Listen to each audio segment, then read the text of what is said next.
Bienvenue dans Partage et vous. Dans ce podcast introspectif, je vais t'inviter à te questionner à travers mon histoire, à t'observer, ressentir, te mettre en mouvement et surtout à t'accueillir et t'aimer. Explorer toutes tes facettes et ton impermanence, mais aussi laisser la place à la partie sombre, obscure ou confuse qui est en toi parfois. Elle est tellement importante. Libère cette voix intérieure qui a envie de s'exprimer. Accepte tes émotions, elles sont passagères. Laisse-toi être, même si tu es rempli de doutes, de paradoxes, de contradictions, sujet à la procrastination et l'autosabotage. Tu n'es pas que cela. Rien n'est figé. Tout change. Tu es juste humain et c'est parfait comme ça. Ensemble, nous allons chercher notre identité afin de mieux vivre avec nous et les autres.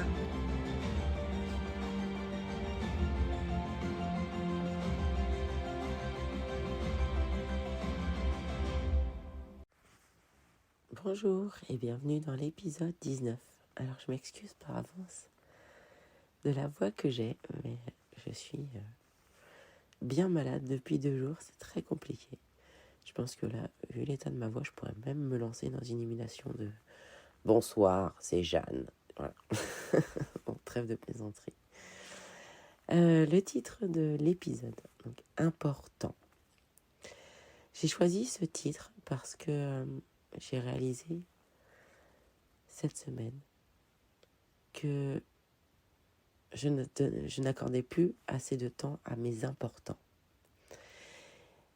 Et au-delà de cette constatation, il y a aussi le fait que depuis fin septembre et ce séminaire où il y a eu beaucoup de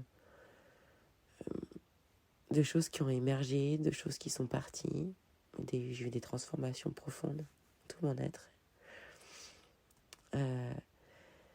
Mes importants ont complètement changé. En plus du fait que ma vie, depuis quelque temps, a changé parce que j'ai repris un emploi salarié de serveuse. Je voulais absolument pas retourner dans le domaine social, l'accompagnement socio-professionnel. Mais je voulais quand même renouer en parallèle de mon activité de coach à du social, à une activité dynamique. Et l'opportunité s'est présentée à moi de faire serveuse et j'ai dit allez, j'écoute mon intuition et j'y vais.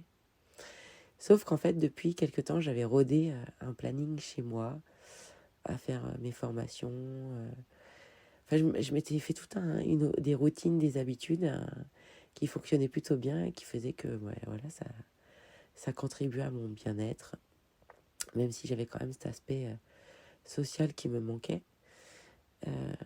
J'avais quand même des choses où j'arrivais à avoir des soupapes et j'y vais bien cette période. Et là, en fait, ça a complètement tout changé, cette activité. Et je prends plus le temps de faire les choses que je faisais avant. Donc, ça a été le travail de cette semaine de faire le point sur ce que j'ai abandonné. Est-ce que ça me nuisait? Et ce qui fait que ça peut nourrir un peu la fatigue que j'ai ou le manque parfois d'enthousiasme quand je rentre chez moi. Au boulot, je suis au taquet parce que je suis confrontée. Déjà, j'ai pas mal de boulot. Le service, c'est quand même prenant. Puis je vois des gens toute la journée, ça m'apporte énormément de joie. Mais arriver chez moi, entre la fatigue musculaire, mentale, d'avoir discuté avec tout le monde, d'avoir servi, etc. Clairement, j'ai plus le temps de faire 3 ou 4 séances de muscu comme avant. Je peux en faire 2. Donc, j'essaye de compenser en faisant... D'ailleurs, j'essaye pas, je fais du yoga à la maison ou du renforcement musculaire qui est plus doux. Mais du coup, j'ai plus ce travail de force comme je pouvais faire. J'ai complètement abandonné la sèche. Je suis passée en calories dites classiques, donc 2100 calories par jour, ce qui correspond aux calories un apport basique d'une femme, quoi. Parce que j'ai plus cette volonté de perdre du poids, mais de maintenir maintenant. Mais tout ça, en fait, du coup, bouleverse complètement toutes mes habitudes et mes importants. Et surtout, j'ai réalisé que je n'avais plus de place à mes importants vraiment actuellement. Je réponds à cette activité salariée, à mon quotidien, donc que ce soit ma fille, mon conjoint, les choses qu'il y a à faire à la maison, ma formation en parallèle, parce que j'en ai commencé une nouvelle en septembre pour aller encore plus loin dans mon coaching et faire de la préparation mentale. Parce qu'au-delà de l'aspect ou du coaching que je peux déjà proposer, de renouer avec son corps, que ça passe par l'acceptation de son image, de la perte de poids, de travailler des peurs, des résistances, des blocages, enfin, il est vraiment très complet mon accompagnement. Mais j'avais besoin d'avoir une corde à mon arc supplémentaire parce que, surtout quand on s'engage sur une perte de poids, il y a vraiment une préparation mentale de dingue à travailler. C'est pas si facile que ça de passer, moi, pour l'avoir vécu, d'avoir été obèse très longtemps et aujourd'hui d'être dans les 70, entre 70 et 72 kilos. C'est pas toujours un long fleuve tranquille quand on a été obèse très très longtemps. Il y a le corps mémorise en fait le poids qu'on a pu faire, les habitudes alimentaires, le laisser-aller qu'on a pu avoir. Et même si j'ai réappris à manger, même si il y a des moments où tout roule, je suis contente de manger sain, etc. Il y a quand même des moments où je suis fatiguée comme tout le monde, où j'ai des émotions, où j'ai pas forcément envie de faire très très attention ou d'être voilà, dans la nourriture saine. Donc là, il y a vraiment un travail mental ou de réalignement en fait qui doit se faire. Et je suis comme tout le monde, quoi. Il y a des fois, j'ai juste envie de manger gras, sucré, salé, et j'ai pas forcément envie de faire mon bowl avec toute ma nourriture ultra healthy. Et donc, je me suis posé la question sur cet important au niveau de la nourriture, notamment cette semaine. À savoir, est-ce que j'étais pas trop dans le contrôle tout le temps? Est-ce que ça me convient tout le temps de manger mes légumes, mes céréales complètes, mes protéines, de limiter les produits laitiers. Enfin, il y a des tas de choses que j'ai mis en place et qui, je sens, font du bien à mon corps. Mais par contre, ma tête, voilà, mon mental reprend le dessus parfois en disant putain, j'en ai marre, quoi. J'aimerais bien juste faire comme cette petite nénette que j'ai vue au restaurant ce midi, qui fait attention à rien et qui est super bien gaulée. Sauf que moi, je sais que si je fais attention à rien, et je vais perdre le corps qui me convient aujourd'hui, ma musculature, comment je suis dessinée. Enfin, voilà, je n'ai pas cette chance d'avoir un métabolisme comme cette petite nana de 22 ans qui vient manger des choses très grasses régulièrement au restaurant. Alors, je suis désolée, je vais boire un petit peu parce que j'ai la gorge très sèche. Ça fait partie un peu du podcast et puis moi, j'ai la volonté de ne pas couper les choses. Donc, tout ça pour te dire que cette semaine, oui, parce que je pars un peu dans tous les sens, je suis désolée avec la fatigue, etc. Mais j'ai fait le point sur mes importants parce qu'ils avaient changé. Donc aujourd'hui, j'ai plus l'important de faire 4 séances de muscu par semaine en force, comme je pouvais faire. Je vais vers 2 séances et de faire des choses plus dans le yoga, le renforcement musculaire et les étirements. Parce qu'avec mes 10 km quotidien, mais cette fois-ci plus en mode marche que je pouvais faire le soir comme avant, mais en mode piétinage et marche rapide et service, quoi. Voilà, je dois un peu soulager ce corps qui souffre. Et donc le yoga et les étirements, voilà, ça correspond plus à mon nouveau rythme. L'autre important qui a changé, c'est le temps que je consacrais à la lecture, tous les webinaires que je pouvais suivre divers et variés. Là, j'ai clairement plus le temps de le faire. Donc, avant, je pouvais lire jusqu'à 1 ou 2 heures par jour. Là, si j'arrive à lire 20 minutes le soir avant de dormir, c'est bien le maximum. Je n'ai plus besoin d'écrire dans mon cahier mes pensées, mes émotions négatives, voilà, en fait. Ouais, ça complètement, c'est quelque chose que voilà, j'ai réalisé qu'avant ça faisait partie de mes importants et là ça ne l'est plus. Je discute avec mes clients de choses, d'émotions, et en me disant que c'est pas les miennes, mais de généralité. En fait, ça me convient bien comme ça. Au niveau de la méditation, elle est plus quotidienne comme avant.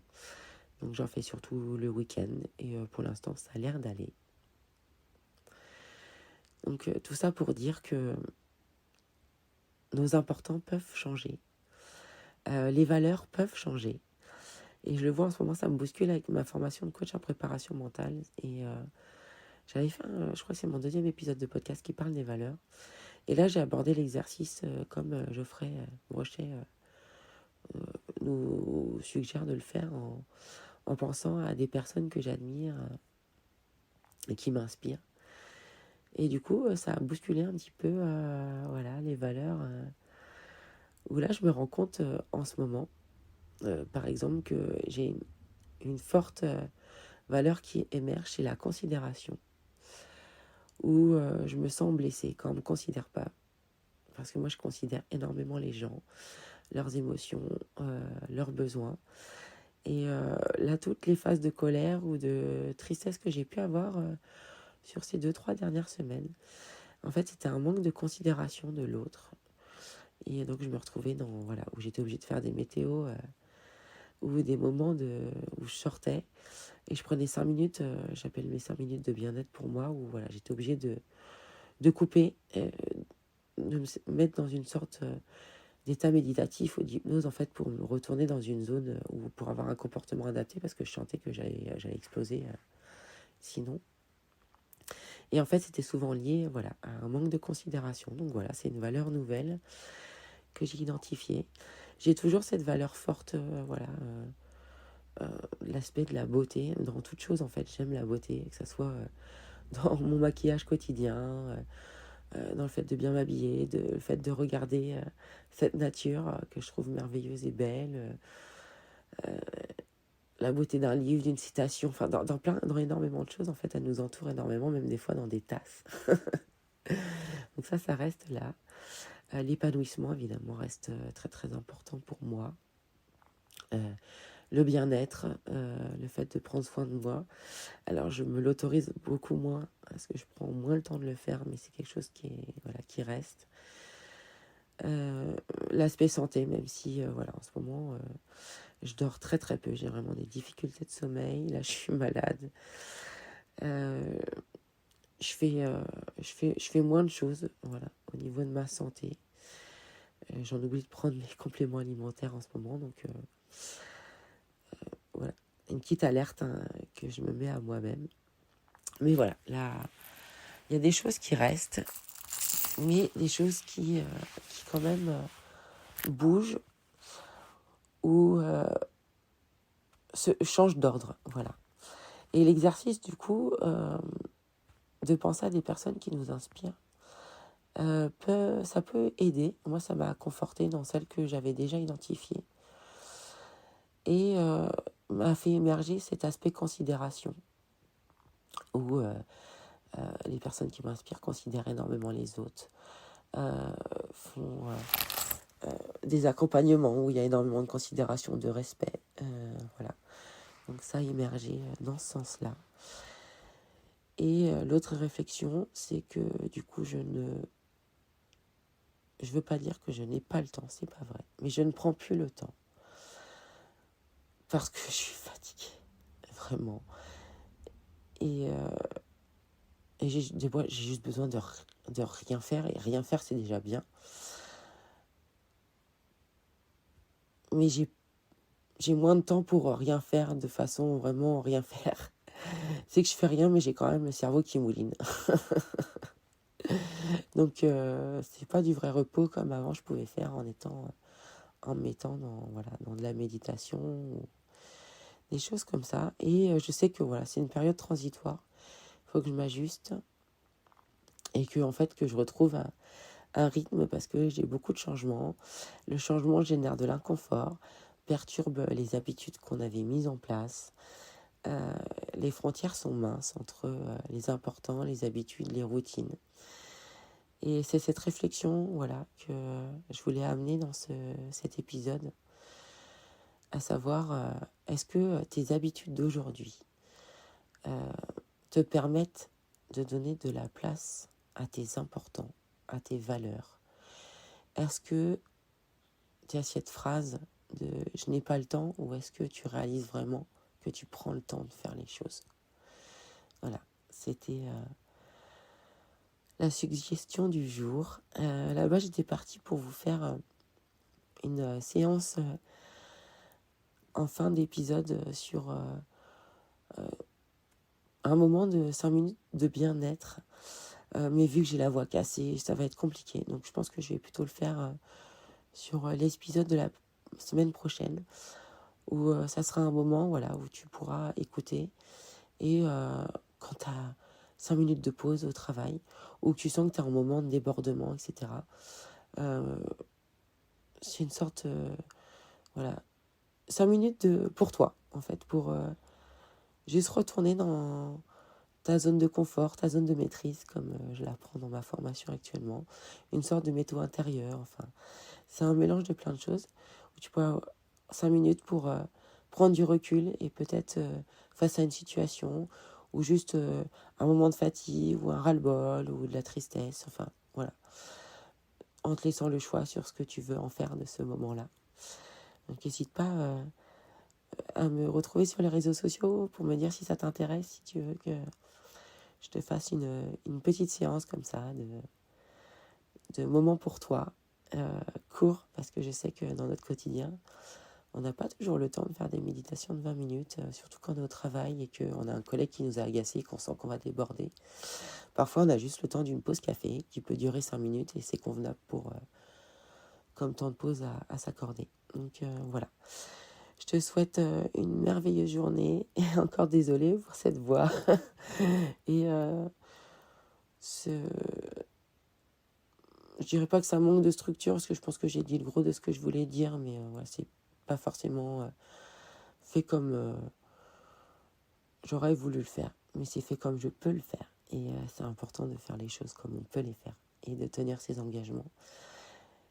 Et en fait, on se rend compte que lâcher le perfectionnisme, parce que avant je me serais dit non, je le fais pas. Et là, je me dis non, je vais le faire, mais comme je peux. Et je suis super contente en fait d'avoir fait cet épisode. Non pas comme j'aurais voulu le faire, mais comme je peux le faire. Voilà. Je te souhaite une merveilleuse journée et je te dis à la semaine prochaine pour un nouvel épisode. Si tu as trouvé cet épisode intéressant ou utile et qui peut l'être pour quelqu'un d'autre, n'hésite pas à le partager.